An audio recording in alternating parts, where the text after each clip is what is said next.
Yo kabeh ning donya nggone Gusti Allah. Ngono ya iso ndadekno sampe wong ora pakat. Dadi juragan tanah.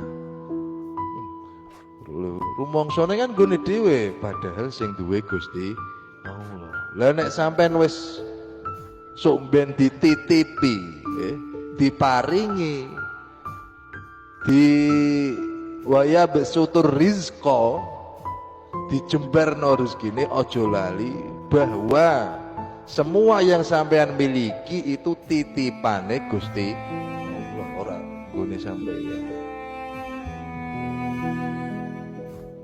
Ora usah kuatir. Karena apa? Wallahu yaqbidu wa yabsutu. Sing gawe lancar rezeki iku ya Gusti Allah. Sing gawe seret rezeki ya Gusti Allah.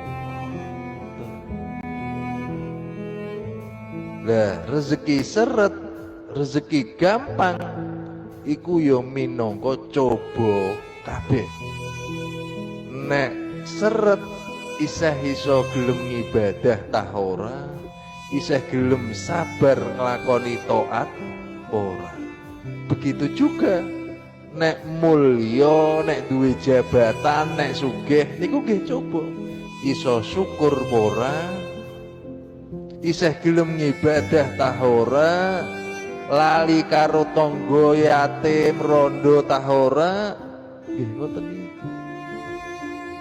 Ning donya nggih namung kalih niku tugase kula sampeyan sebagai wong mukmin niku sabar karo syukur. Wis tugase niku Mas. Cobaan kabeh. Enak ya coba, ora enak ya coba. Nek ngerti ilmune gampang. Nggih, makane ngaji, makane sinau.